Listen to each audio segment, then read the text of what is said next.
Hey crew, it's Pete and I am back with some more Esoterica. Today we are diving back into the works of Mr. Rudolf Steiner. We are on Theosophy. We are reading aloud and discussing as we go along the various topics which are brought to light by the text. It's not the format for everybody, but everybody is welcome to tag along. But before we do, if you are unfamiliar with me, any of my unconventional beliefs, or if at any point in time I lose you in the sauce, if you don't understand what I am talking about, there are several playlists linked in the corner up here and in the box down below, along with the source material so that you can go back and explore for yourself, try to understand where I am coming from. I have quite a few unconventional beliefs, and a particular note today is probably going to be the unconventional Bible study once again, because we are talking about the soul in the soul world after death. Let's dive in and begin. The soul is the connecting link between the spirit of man and his body. It forces its forces of sympathy and antipathy, which, owing to their mutual relationship, bring about soul manifestations such as desire, excitability, wish, liking, and aversion, etc., are not only active between soul formations, but they manifest themselves also in relation to the beings of the other worlds, the physical and the spiritual. While the soul lives in the body, it participates to a certain extent in all that takes place in it. And yes, when the physical functions of the body proceed with regularity, there arise in the soul desire and comfort. If these functions are disturbed, aversion and pain arise, and the soul has its share in the activities of the spirit also. One thought fills it with joy and another with repulsion. A correct judgment has the approval of the soul, a false one, its disapproval. The stage of evolution of a man depends, in fact, on whether the inclinations of his soul move more in one direction or in another. A man is the more perfect, the more his soul sympathizes with the manifestations of the spirit. He is the more imperfect, the more the inclinations of his soul are satisfied by the functions of the body. The spirit is the central point of man, the body the instrument by which the spirit observes and learns to understand the physical world and, through it, acts in it. But the soul is the intermediary between the two. And see, this is where I differ, right? I believe in the Trinity. There is the body, there is the soul, and there is the spirit. But the spirit is the external force which you can participate in, but is not really intrinsic. It is the becoming of the new. Right? The body is the part that you navigate in 3D space. That is true. But the soul is the part that's making the decisions. It is the soul that is the central point of man and not the spirit.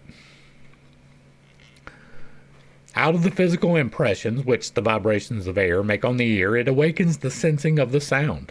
It produces the pleasure in this tone. All this it communicates to the spirit, which thus attains to the understanding of the physical world. A thought which arises in the spirit is changed by the soul into the wish to realize it, and only through this can it become deed, with the help of the body as instrument. Now man can fulfill his destiny only by allowing his spirit to direct the course of all his activity. The soul can, of itself, direct its inclinations just as well to the physical as to the spiritual. It sends, as it were, its feelers down into the physical, as well as up into the spiritual. By sinking them into the physical world, its own being becomes penetrated and colored by the nature of the physical. But the spirit, because able to act in the physical world only through it as an intermediary, receives also in this way the direction towards the physical. Its formations are drawn to the physical by the forces of the soul. Observe, for example, the undeveloped man. The inclinations of his soul cling to the functions of his body. He feels pleasure only in the impressions made by the physical world on his senses. His intellectual life is thereby completely drawn down into this region. His thoughts serve only to satisfy his demands on the physical life. The spiritual self, by living from incarnation to incarnation, is intended to receive its direction ever increasingly out of the spiritual. its knowledge to be determined by the spirit of eternal truth, its actions by the eternal goodness. Death, when regarded as a fact in the physical world, signifies a change in the functions of the body. It ceases to be, through its organization, the instrument of the soul and the spirit. That is true. It shows itself henceforth to be entirely subject, as regards to its functions, to the physical world and its laws. It passes over into it in order to dissolve in it. Only these physical processes in the body can be observed after death by the physical senses. What happens then to the soul and spirit escapes them. For even during life, soul and spirit can be observed by the senses only insofar as they have external expressions in physical processes. After death, this kind of expression is no longer possible. For this reason, observation by means of the physical senses and science based on it do not come under consideration in reference to the fate of the soul and spirit after death. Here, a higher knowledge steps in, based on observation of the events in the soul and spirit worlds. After the spirit has released itself from the body, it continues to be united with the soul. And, as during physical life, the body chains it to the physical world. The soul now chains it to the soul world. But it is not in the soul world that the spirit's true primordial being is to be found. It's because the spirit does not have a primordial being. The soul world is intended to serve merely as its connecting link with the scene of its actions. And by that I mean not with you, right? The spirit comes directly from source, that is from God. You do have access to it, but it is not really yours. The soul world is intended to serve merely as its connecting link with the scenes of its actions, the physical world. In order to appear in a new incarnation with a more perfect form, it must draw force and strength from the spiritual world. But through the soul it has become entangled in the physical world. It is bound to a soul being, which is penetrated and colored by the nature of the physical, and through this it has itself acquired a tendency in this direction. After death, the soul is no longer bound to the body, but only to the spirit. It lives now within the soul surroundings. Only the forces of this soul world can, therefore, have an effect on it. And at first the spirit also is bound to this life of the soul in the soul world. It is bound to it in the same way as it is bound to the body during physical incarnation. The time when the body is to die is determined by the laws of the body. Speaking generally, in fact, it must be said it is not that the soul and spirit forsake the body, but that the body is set free by them when its forces are no longer able to act after the manner of the human organization. The same relationship exists between soul and spirit.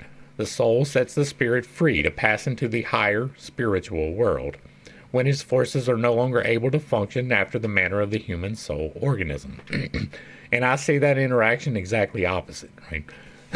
The spiritual allows the soul to be here. It is the being which incarnates you, right? The spiritual is the oneness. It is God outside of you. The soul is the individual piece of God that makes the decisions. It is the piece of the spirit that is splintered off into you. That's where I differ greatly from what's being discussed here. The spirit is set free the moment the soul has handed over to dissolution what it can only experience in the body, and retains only that which remains over. Right? And again, that is exactly opposite to me. The soul is set free the moment the spirit has handed over to dissolution what it can only experience in the body, and retains only that which remains over, which can live on with the spirit. This retained extract, which, although experienced in the body, can, nevertheless, as fruit, be stamped on the spirit, connects the soul with the spirit in the pure spiritual world. In order to learn the fate of the soul after death, therefore, one has to observe its processes of dissolution. It had the task of giving the spirit its direction towards the physical. The moment it has fulfilled this task, the soul takes direction to the spiritual. In fact, the nature of its task would cause it to be henceforth only spiritually active when the body falls away from it. That is, when it can no longer be a connecting link. And so it would be, had it not, owing to its life in the body, been influenced by it and in its inclinations attracted to it. Were it not for this coloring received through the body, it would at once, on being disembodied, follow the laws of the spiritual soul world only, and manifest no further inclination to the sensible world. This is what would happen if a man, on dying, lost completely all interest in the earthly world, if all desires, wishes, etc., attaching to the existence he has left, had been completely satisfied. To the extent in which this is not the case, the unsatisfied part of the soul persists in its longings for the physical. To avoid confusion, we must here carefully distinguish between what chains man to the world in such a way that it can be made good in any following incarnation, and that which chains him to one particular incarnation, that is, to the immediately preceding one. The first is made good by the means of the law of destiny or karma. The other can only be got rid of by the soul after death. After death, there follows for the human spirit a time during which the soul is shaking off its inclinations towards the physical existence, in order, once more, to follow the laws of the spiritual soul world only and set the spirit free. It is natural that this time will last longer the more the soul is bound to the physical. It will be short in the case of a man who has clung little to the physical life, long, on the other hand, for one who has so completely bound up his interest with it that at death many desires, wishes, etc. still live in the soul. And we are going to pause here and talk very briefly about the disincarnation. Ghosts are a real thing. You may not believe that, and I don't really care. I know that sounds awfully heady, right? But it is not what people think, though, right? You don't naturally become a ghost. It is something that you have to be intentionally holding on to, and this is touching that. You have to be completely unfulfilled in whatever your desire was. You have to be completely in the wrong energy source in order to not reconnect with the spirit. Now, we just talked about that the spirit is God, right? There's three numbers that are extremely important: 1, 3, and 8. The one in that is God. It is the one. It is the fact that everything is the same thing. There is no difference between me and you in the spiritual sense. In the soul sense, we are differentiated. But in the spiritual sense, we are both part of God. God is. God is everything. God is me. God is you. God is the space between me and you and the space between the space between me and you. He is everything you can see and touch, and everything that you can't. Everything, all at the same time, is God. It is the spirit that allows the becoming. It is the passing of time. It is the breath that you breathe. It is the heartbeat in your chest. All of that is the spirit. And when you pass from this mortal coil, unless you are intrinsically entangled in it, you automatically return. There is no repent or you will be punished forever in a burning hell. That's not in the Old Testament. It's not even really in the New Testament, although it kind of touches and pushes in that way, but that's mostly Paul, which is really a bad guy. And so, for the most part, you automatically go back, unless you are intentionally holding yourself back. If you are extremely mad about the circumstances of your death, for instance, you may become attached to that particular locality. If you are unfulfilled in your desire with a soul contact, you may become incorporated with that soul, right? And become a haunting spirit to them. But you have to really be bitter. You have to really be wanting to hold on to this coil for that to happen. And it is absolutely the wrong path. If you are holding on that tightly, you are doing life wrong. Everybody is here to help you learn a lesson. We talked about that in a previous video in this book, so you can go back and watch it. But everybody has made soul contracts, in my estimation, to learn something from someone else. And some of those are hard, painful lessons. And that means that sometimes your desire for that soul is not met. Don't hold on. Do the best that you can to forgive, forget, move on with your life. It will do you enormous amounts of good and retract enormous amounts of harm for you to let go of the bitterness. And that's where I'm going to leave that for now. We may come back to that particular situation later, but this is not a prison planet. You are not incarcerated here. This is not something that you are even meant to overcome. You are meant to experience it. You are meant to grow within it and to align yourself with the good. That part is right in this text. Some of this I disagree with. The terminology to me is off. But that doesn't mean it's necessarily wrong, right? I believe that he's got spirit and soul completely flipped. But that's fine, right? I know what he means. You know what he means. I clarify because to me this is very clear. But it wasn't. It doesn't necessarily have to be to other people. There are other keys to doing the things that I do. I just give out my keys because I know that they work. And so,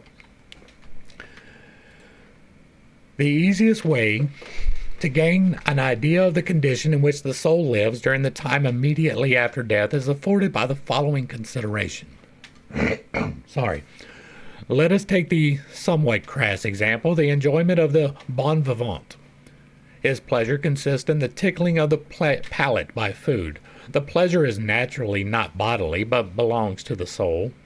The pleasure lives in the soul, but also does the desire for the pleasure.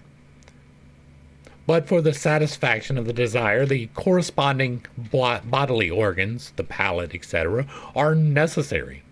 After death, the soul has not immediately lost such a desire, but it no longer possesses the bodily organ which provides the means for satisfying the desire. For another reason, but one which acts in the same way, only far more strongly, the man is now as if he were suffering, burning thirst in a region in the length and breadth of which there is no water. The soul, thus, suffers burning pain from the deprivation of the pleasure because it has laid aside the bodily organ by which it can experience it.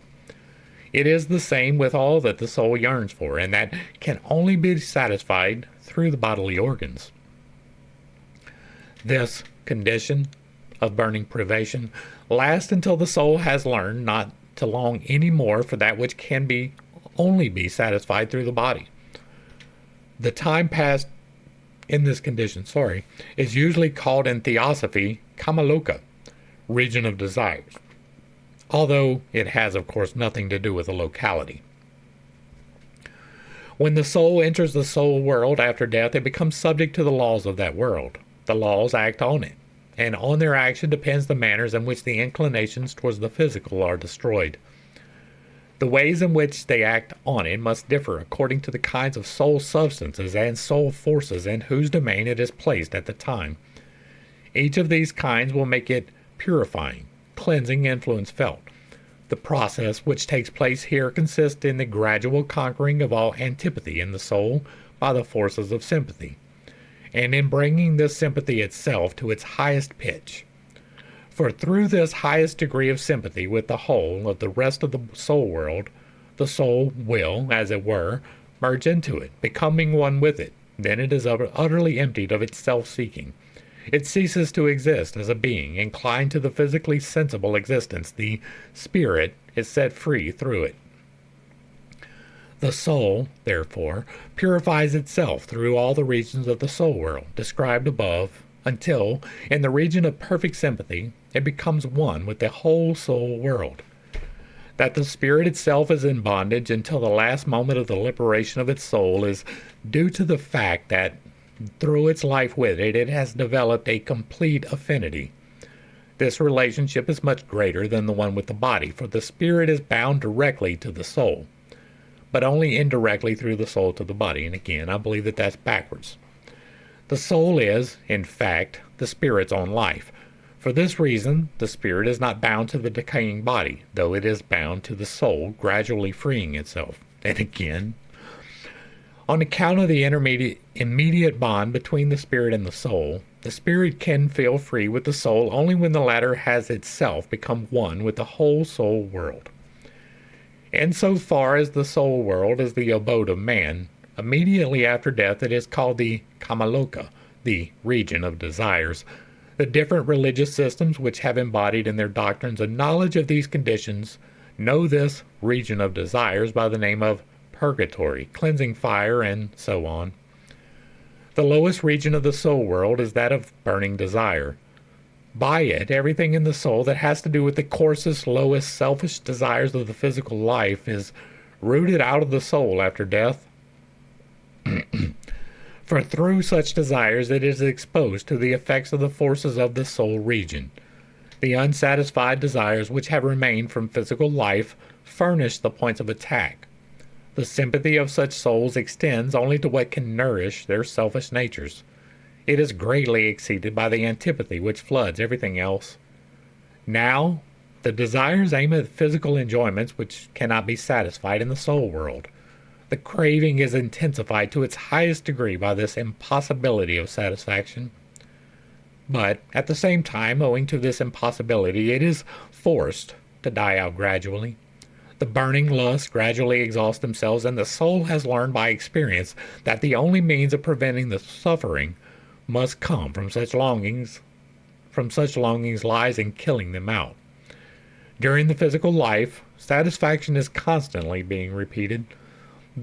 By this means, the pain of burning lust is covered over by a kind of illusion.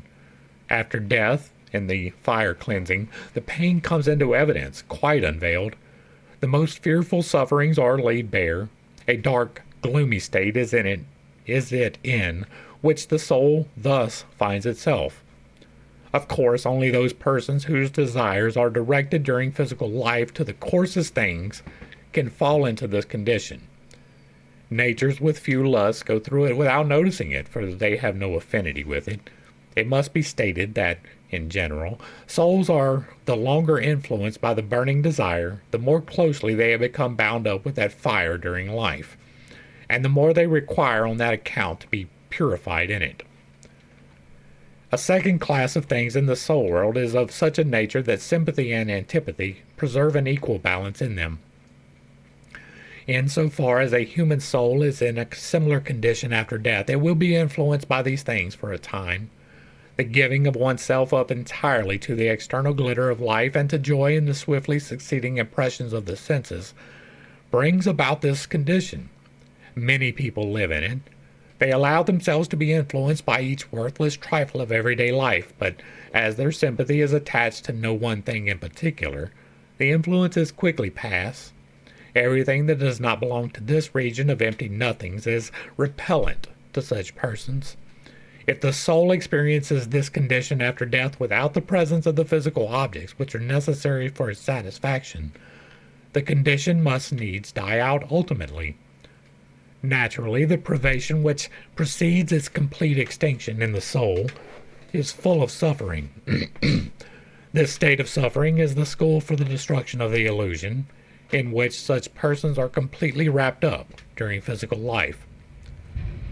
Thirdly, there come under consideration in the soul world the things with predominating sympathy, those in whose nature's wish predominates. The effects of their activity are experienced by souls that retain an atmosphere of wishes after death. These wishes also gradually die out on account of the impossibility of their being satisfied. The region of attraction and repulsion, which have been described above as the fourth, exposes the soul to special trials. As long as the soul dwells in the body, it shares all that concerns it. The inner surge life of attraction and repulsion is bound up with the body. It causes the soul's feeling of well-being and comfort, dislike and discomfort. Man feels during his physical life that his body is himself. What one calls the feeling of self springs from this, and the more sensually inclined people are, the more does their feeling of self take on this characteristic. After death, the body, the object of this feeling of self, is lacking. On this account, the soul, with which the feeling has remained, feels as if emptied out. A feeling as if it had lost itself befalls it. This continues until the soul has recognized that the true man does not lie in the physical. The operations of this fourth region of the soul accordingly destroy the illusions of the bodily self. The soul, at length, learns to stop feeling that this corporality is an essential reality. It is cured and purified of this attachment to embodiment. In this way, it has conquered that which chains it strongly to the physical world and can unfold fully the forces of sympathy which flow outward. It has, so to say, broken free from itself and is ready to pour itself with full sympathy into the common soul world. It should not pass unnoted that the torments of this region are suffered to an especial degree by suicides. They leave their physical body in an artificial way, while all the feelings connected with it remain unchanged. In the case of a natural death, the decay of the body is accompanied by a partial dying out of the feelings of attachment to it. In the case of suicides, there are, in addition to the torment caused by the feelings of having been suddenly emptied out, the unsatisfied desires and wishes on account of which they have deprived themselves of the bodies. I do not necessarily disagree with this, right? We talked about how you have to be wanting to cling, right? And if you are self-injuring in this manner, you are wanting something in that manner, right? You are not receiving it. That is why you're doing it. And so you are clinging to that. And I do believe that most of the people who are here probably wound up this way. And I don't believe that that is a condemnation to hell, right? I don't believe that there is a condemnation to hell. I do not believe that even self-deletion will do that to you.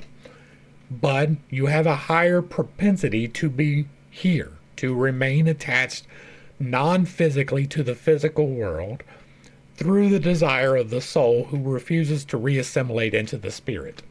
It is the same for all of the spirits that are here disincorporated, not the demons, not the angels, not the entities, right? But the souls. I believe that the ones that remain here willingly are refusing to let go of whatever it is holding them back. The fifth stage of the soul world is that of the soul light. In it, sympathy with others has already reached a high degree of power.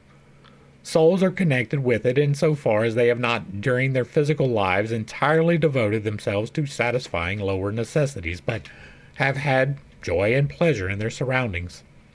Enthusiasm for nature, for example, insofar as it is born something of a sensuous character, undergoes cleansing here. It is necessary, however, to distinguish clearly this kind of love of nature from that higher living in nature which is of the spiritual kind, and which seeks for the spirit that reveals itself in the things and events of nature. This kind of feeling for nature is one of the things that develop the spirit itself and establish something permanent in the spirit. But one must distinguish between this feeling for nature and such pleasure in nature as is based on the senses. In regard to this, the soul requires purification just as well in regard to other inclinations, based on the mere physical existence.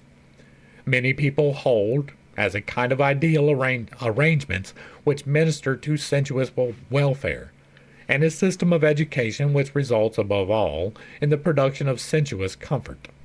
One cannot say of them that they further only their selfish impulses, but their souls are, nevertheless, directed to the physical world, and must be cured of this by the prevailing force and sympathy in the fifth region of the soul world, in which these external means of satisfaction are lacking.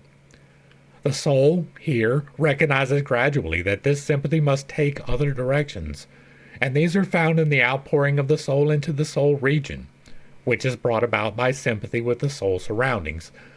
Those souls also that demand from their religious observances mainly an enhancement of their sensuous welfare, whether it be that their longing goes out to an earthly or heavenly paradise, are purified here. They find this paradise in the soul land, but only for the purpose of seeing through its worthlessness. These are, of course, merely a few detached examples of purifications which take place in this fifth region. They could be multiplied indefinitely. By means of the sixth region, that of active soul force, the purification of souls thirsting for action takes place, souls whose activity does not bear an egotistical nature, but springs, nevertheless, from the sensuous satisfaction it affords them. Such natures, viewed superficially, quite convey the impression of being idealist. They show themselves to be persons capable of self-sacrifice. In a deeper sense, however, the chief thing with them is the enhancement of a sensuous feeling of pleasure. Many artistic natures and such as give themselves up to scientific activity because it pleases them belong to this class. What binds these people to the physical world is the belief that art and science exist for the sake of such pleasure. They have not yet learned to place these at the service of the world's evolution, and thereby to place themselves at its service. The seventh region, that of the real soul life, frees man of his last inclination to the sensibly physical world. Each preceding region divests the soul of whatever has an affinity with it. What now still envelops the spirit is the belief that its activities should be entirely devoted to the physical world. There are individuals who, though highly gifted, do not think about much over and above the occurrences of the physical world. This belief can be called materialistic. It must be destroyed, and this is done in the seventh region. There, these souls see that they have no objects for their materialistic thinking.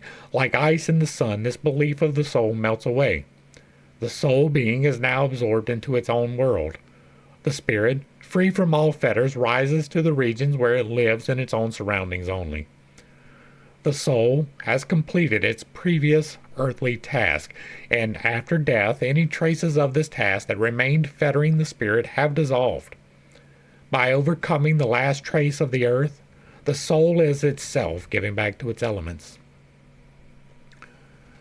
One sees by this description that the experiences in the soul world, and also the conditions of the soul life after death, gain an ever friendlier appearance the more a man is shaken off the low elements that adhere to him from his earthly union with the physical corporality.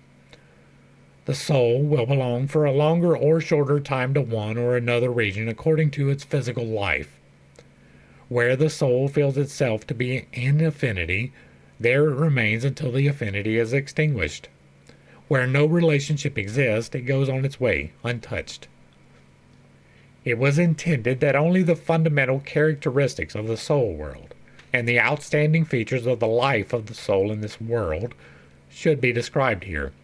This applies also to the following descriptions of the spirit land. I would exceed the prescribed limits of this book were further characteristics of these higher worlds to be gone into. For the special relationships and the lapse of time, which are quite different there from those in the physical world, can only be spoken about intelligibly when one is prepared to deal with them in full detail. References of importance in this connection will be found in my outline of occult science. Geheimwissenschaft im Umriss, Altman's Verlag, Leipzig. And so that ends this part. This is a little bit shorter than I would like. I was going to go into the next one, but we're already over half an hour, and I don't want to go into an hour and a half. So we will talk briefly about the differences, right?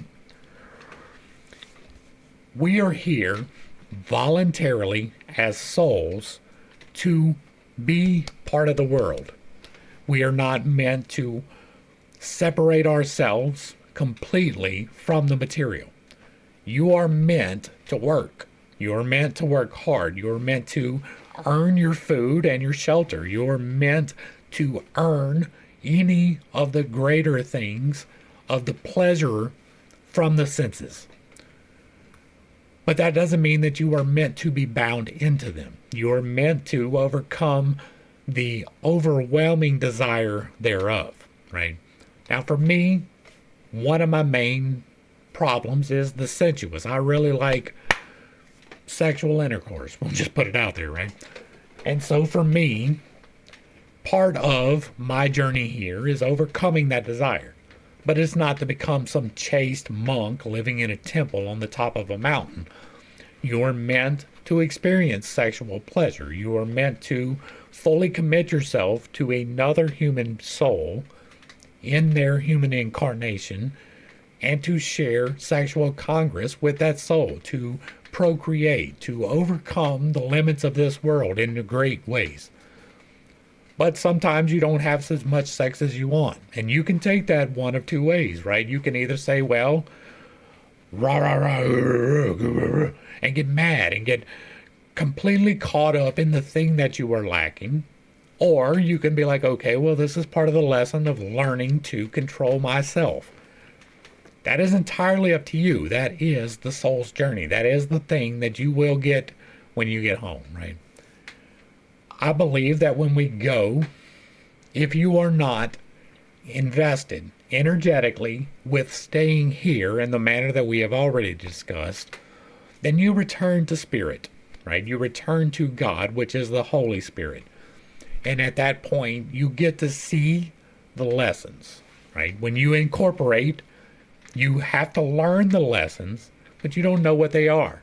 You have to discover that along the way. That is part of the reason why you are here, to discover what your lessons are. For me, it was overcoming addiction, physical drug addictions, right? Violence addictions, sexual addictions. All of these things are meant to be overcome, but then not to be excluded from your life. Life is about balance between the 7 virtues and the 7 vices. You are meant to find the balance in between. And for some people, that balance is directly in the middle. For some people, it is a little bit more towards the vice side. For some people, it is a little bit more towards the virtue side. But it is never meant to be entirely for either the vice or the virtue. You're not meant to be completely involved in the carnality. You're meant to embrace your life here. You're meant to embrace the challenges of your life here. You are meant to overcome all of those challenges. Prayer, fasting, and meditation are the keys to doing that, to understanding why I am here. There is a purpose for you to be here, and you may never have the purpose, right? But you have a fairly good explanation of why you are here. Some people are really good at listening to other people and giving sympathy and helping them to overcome their trials. And some people are really good at obtaining material things. If you're really good at obtaining material things, that's awesome. You should be happy with that. But don't get so tied up in those material things that you overlook that people do have feelings, that they have needs, and they have reasons to exist. And if you are one of the people who sympathize with other people and you're really good at helping them to overcome things, that doesn't mean that you're meant to be destitute. You are meant to have material things too. It's about finding that balance, about striking that balance in your soul, about finding what you were put here to do, because you were put here for a reason, right? You chose to come here for a reason. And I say put here because Spirit does that. Spirit gives you this individualized piece of God. It puts it in the meat suit so that you can navigate this 5D reality that we live in. You are meant to overcome your carnal desires, but you are also meant to experience your carnal desires. When you return, I believe that all of it gets clarified. You're like, oh, that's what I was supposed to learn from that. Damn. And then you're like, well, crap, now I got to go back and try it again, right? I believe that that's the process. I could be wrong, but the things that have been revealed to me lend me towards that. When I was taken out of my body, right, it was a voluntary experience, but I didn't do it, right? I was snatched. And I was taken on a grand tour of the creation of the universe. I was shown the things that we talk about here. And I can't show myself those things. I am only just now starting to get the projection part of the third eye right. Right? I had some of it, but I had not had all of it. And I'm getting all of it now. And it's an amazing thing, right? But that's part of me overcoming the carnality, to understand the spiritual, to be able to see the various things. Everyone's experience is a little bit different. We are all here for a slightly different lesson, even if we're really close, right? Even if me and this guy sitting next to me are 99% aligned, that 1% difference is all the difference in our experience. We are not the same person. No matter how close we are in experiences, they can line up. Like every single point of our upbringing can line up. But we experienced it a little bit differently. That is the point of being here. The whole point of choosing to incarnate here is not necessarily to overcome here in anticipation of then. It is to learn how to do things here in a manner which fulfills you spiritually. It is possible to be spiritually fulfilled here, but you're going to have a hard time finding that in the control systems. And that's where I'm going to go ahead and start wrapping this one up. It's a lot shorter than I normally like, but this was a short chapter. And again, I don't want to make an overly long video. People tend to lose interest if it's over an hour long. So I try to keep it down around an hour. Sometimes it extends to an hour and a half, but most of the time it's around an hour. Hopefully I brought a little bit of enlightenment and not too much confusion to a somewhat difficult topic. I understand that I have some unconventional beliefs. Once again, I refer you to the playlist linked in the corner. And that I have a tendency to step on toes whenever I relay that information. It is not intentional. But I do not apologize for it. There are things that I know, right? There are things that I guess, and I try to be clear when I'm guessing. If I tell you I know, it is either through experience or direct revelation, right? It is not me just speculating if I say I know. If I say I think, if I say in my opinion, then yes, I am speculating. If I say it with certainty, I know that that key has worked at least for me. If you like what I'm doing over here, let me know down below. Give me a like, share, and a sub. Throw me a comment if you agree or disagree. If it remains respectful, it gets to remain up. If you really like what I'm doing over here, hit me with that super thanks, because I am not a communist. To the crew, thanks for hanging out. I appreciate every single minute that you are here with me, and I am praying for you every single day. Until next time, I love you. God loves you. You are perfect, whole, and complete, just the way that you are. And this has been Pit Steak. Peace.